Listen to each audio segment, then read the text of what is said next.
નમસ્કાર દોસ્તો, આપ જોયા છો સાયકીપીડિયા હાઉસ સંચાલિત નવસારી લાઈવ। સમગ્ર દક્ષિણ ગુજરાતને અસર કરતી અને અનેક ખેડૂતોના સપના સાકાર કરવામાં જેનું યોગદાન છે એવી ગંધેવી સુગર ફેક્ટરીના પરિણામો જાહેર થઈ ગયા છે અને જેબી પટેલના આશીર્વાદથી અમિત પટેલના નેતૃત્વમાં સમન્વય પેનલે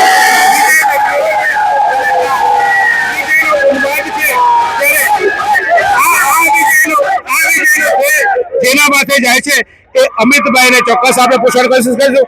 અમિતભાઈ, સ્પર્ધા હતી, લોકો જીત અને હાર પર હતા, આપને એક તરફી આમ કહેવાય કે એક તરફી વિજય કહેવાય અને સત્તા હવે તમારા સ્થાને તમને સોંપવામાં આવી છે।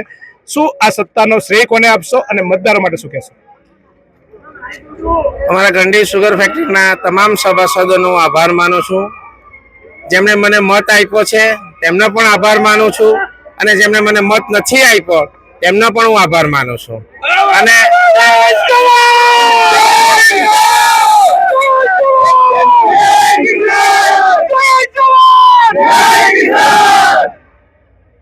મારા પર જે મતદારોએ વિશ્વાસ મૂક્યો છે એ હું કાયમ સભાસદોના હિતમાં નિર્ણય કરીશ અને સભાસદોના હિતમાં જ હું કામ કરીશ।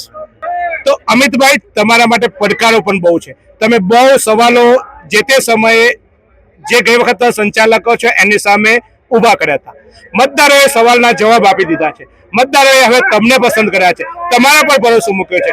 હવે જે સવાલો એ લોકોને પૂછ્યા હતા એ જ સવાલો તમને પણ પૂછવામાં આવશે, એ જ સવાલોના પડકારો તમારી પાસે પણ છે। એ લોકોએ જે ખોટું કર્યું છે અથવા તો જે ભૂલો કરી છે એ ભૂલો સુધારવાનું કામ તમારી પાસે છે।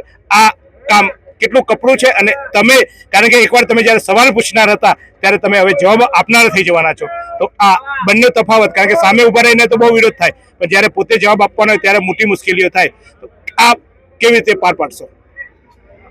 અનેક પડકારો આવવાના છે, અમને પણ ખબર છે, પણ આ પડકારોને ઝીલવાની મારામાં તાકાત છે અને હું ખેડૂતનો દીકરો છું। આ તમામ પડકારો હું ઝીલીને બતાવીશ અને આ સુગર ફેક્ટરીને જે પાછી નવી ઊંચાઈ લઈ જવાનો ઊંચાઈ મૂકી દઈશ। અમિતભાઈ, બીજી એક વાત હોય છે, રાજકારણમાં જ્યારે કોંગ્રેસ હોય કે ભાજપ, બે નામ આપણે પક્ષ માટે લઈએ છીએ, પણ જે પક્ષ હોય વિપક્ષ હોય, જ્યારે વિપક્ષ હોય ત્યારે બધા બહુ પડકારો હોય, જ્યારે સામે પછી તમે એવું કહેશો કે તો પેલા લોકો બગાડી ગયા, અમે શું કરીએ, એટલે જવાબદારી એ લોકોના માથે ને જસ તમે લેશો તો આ તમારા માટે, કારણ કે મતદારોએ છે ને તમને સામે પડકારે મત આપ્યા છે, જ્યારે અનેક સત્તા હતી તમને હરાવવા માટે શાસકો પણ અને સત્તા પક્ષ પર મેદાને પડ્યું હતું, અનેક લોકોએ તમને અને મતદારોને ધમકાવવા, ડરાવવા, લાલચ આપી હતી, તેમ છતાં મતદારોએ તમારી પેનલને મત આપ્યા છે, એટલે કે તમને મત આપ્યા છે। ત્યારે હવે આ મતદારોની અપેક્ષા તમારી પાસે બહુ છે, કેવી રીતે સંતોષ કરશો? અમારા પર પડકારો છે, અમે કોઈના ઉપર ઠીકરું ફોડીશું નહીં, પણ જે કરીને ગયા છે એ સભાસદોએ ભોગવવાનું તો છે જ। હું ભલે શાસનમાં બેસીશ પણ જે આગલા વહીવટકર્તાઓએ જે ઇથેનોલ પ્રોજેક્ટ, આ જે બધા પ્રોજેક્ટો બનાવેલા છે ને 130 કરોડનો ડુંગર મૂકેલો છે એ સભાસદોએ સહન કરવાનો વારો તો આવશે જ, એ ચોક્કસ છે। તો આ હતા અમિતભાઈ, સભાસદોના સવાલોના જવાબો આપવા પડશે અને હવે સત્તા સ્થાને અમિતભાઈ અને એમની ટીમ આખી બેસવાની છે। ત્યારે આશા રાખીએ ગંધેવી સુગર ફેક્ટરીમાં આ તમામ લોકો જે વિજેતા થયા છે એમને જવાબ આપવા પડશે, એમને એક આશાનું કિરણ બાંધ્યું છે, એ આશાને અમર કરવી પડશે। તો ગંધેવી સુગર ફેક્ટરીમાં કોણ વિજેતા બન્યા છે એના ફરી એકવાર તમને નામ આપી દઈએ તો ગંધેવી સુગર ફેક્ટરીની જે વિભાગ 1 ની બેઠક હતી તેમાં જે વિજેતા થયા છે તે એક વિભાગમાં વિભાગના ઉત્પાદકોના વર્ગમાં રાજેશભાઈ ભીખાભાઈ વિજેતા થયા છે।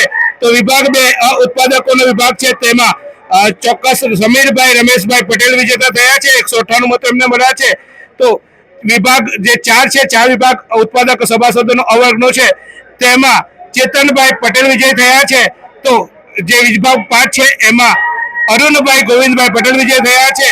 તો વિભાગ 6 માં અમિતભાઈ ઠાકોરભાઈ પટેલ વિજય થયા છે। તો વોર્ડ નંબર જે 7 વિભાગ છે એ 7 વિભાગમાં કલ્પેશભાઈ વિજય થયા છે। વિભાગ 8 માં મેહુલભાઈ, માફ કરજો, હિતેશભાઈ કલ્યાણજીભાઈ પટેલ કે જેઓ અપક્ષ ઉમેદવાર હતા તે વિજય થયા છે। વિભાગ 9 માં નટુભાઈ ધીરુભાઈ પટેલ વિજય થયા છે। તો જે વિભાગ 10 માં જે છે તેમાં કમલભાઈ પટેલ વિજય થયા છે અને વિભાગ 11માં અલ્પેશભાઈ ચંદુભાઈ દેસાઈ વિજય થયા છે, જ્યારે વિભાગ 12માં રાજેન્દ્રસિંહ પરમાર વિજય થયા છે. રાજેન્દ્રસિંહ પરમારે ગણપતભાઈ કે જેઓ 27 વર્ષથી એ બિનહરીફ અત્યારે 27 વર્ષથી એક હતું શાસન કરતા હતા, એ ગણપતભાઈનો ગઢ તોડ્યો છે અને ગણપતભાઈના ગઢમાં રાજેન્દ્રભાઈ એપ્ટી આપી છે. તો મહિલા વિભાગો છે, મહિલા વિભાગમાં પણ મિનિષાબેન મનોજભાઈ પટેલ અને દીપિકાબેન જીતેન્દ્રભાઈ પટેલ જે બંને સમન્વય પેનલના છે તેઓ વિજય થયા છે. તો સાથે સાથે અનુસૂચિત જાતિનો જે વિભાગ છે તેમાં વિરેન્દ્રભાઈ રમણભાઈ પટેલ વિજય થયા છે અને વિભાગ 15 કે જેમાં બિન ઉત્પાદક સભાસદોમાં ગોપાલભાઈ ગોહિલ વિજય થયા છે. તો આ હતા પરિણામો. તો ગંધર્વી સુગર ફેક્ટરીના પરિણામો હવે જાહેર થઈ ગયા છે સમન્વય પેનલની અહીંયા, એટલે કે જેબી પટેલના નેતૃત્વ હેઠળ અમિતભાઈ પટેલ હવે આ ગંધર્વી સુગરમાં રાજ કરશે અને સહકારી પેનલે માત્ર 4 બેઠકોથી સંતોષ માનવો પડ્યો. 4 બેઠકો આવી છે, જ્યારે એક અપક્ષ ઉમેદવાર વિજેતા થયા છે. ત્યારે હવે આ જે પડકારો અમિતભાઈએ એમની સામે શાસકોની 3 વર્ષના શાસકો એવા રણજીતભાઈ સામે પૂછ્યા હતા, એના જવાબ હવે અમિતભાઈ આપવા પડશે. એમને જે બગાડ્યું છે એ બગાડેલું કામ અથવા તો એમના જે આક્ષેપો છે એ આક્ષેપોના જવાબો હવે અમિતભાઈએ અને એમની ટીમે આપવા પડશે. ત્યારે પડકારો ખૂબ છે. સભાસદોએ વિશ્વાસ મૂક્યો છે, સભાસદોને જે લોભ અથવા સભાસદોને જે આશા બંધાઈ છે એ આશા અમિતભાઈએ બંધાવી છે, એમની ટીમે બંધાવી છે. ત્યારે આ આશા પૂરી કરવાનું કામ એ માત્ર સભાસદો નહીં પરંતુ ગંધર્વી સુગરના તમામ કર્મચારીઓ, તમામ ગંધર્વી સુગરના એક પટ્ટાવાળાથી માંડીને એમડી સુધી જે તમામ લોકો શાસન કરવાના છે કે જે કામ કરવાના છે એમનું નેતૃત્વ હવે આ સમન્વય પેનલ કરવાની છે. ત્યારે આ તમામ પાસે સુરેથી કામ લેવાની જવાબદારી પણ છે. માત્ર જીતના અત્યારે ભલે એમના ટેકેદારો ફટાકડા ફોડતા હોય, એમના ટેકેદારો હાર પહેરાવતા હોય, પણ જ્યારે ચોક્કસ એ જો કામ નહીં કરે તો કાંટાનો તાજ પણ આ સભાસદો એમને બેસાડશે. ત્યારે અમિતભાઈ માટે હવે માત્ર જીતના ઉન્માદ 2 દિવસ 4 દિવસ રહેશે, પછી જવાબદારીનું ભાથું એમના માટે બંધાવવાનું છે. આશા રાખીએ કે આ જે મતદારોએ મત આપીને વિશ્વાસ મૂક્યો છે, વિશ્વાસમાં અમિતભાઈ અને એમની ટીમ ચોક્કસ સફળ થાય.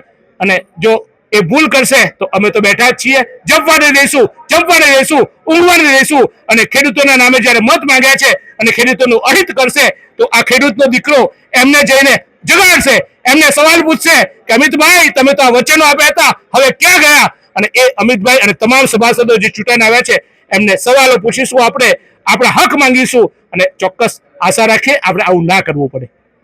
તો જોતા રહો આ જ રીતે નવસારી લાઈવ.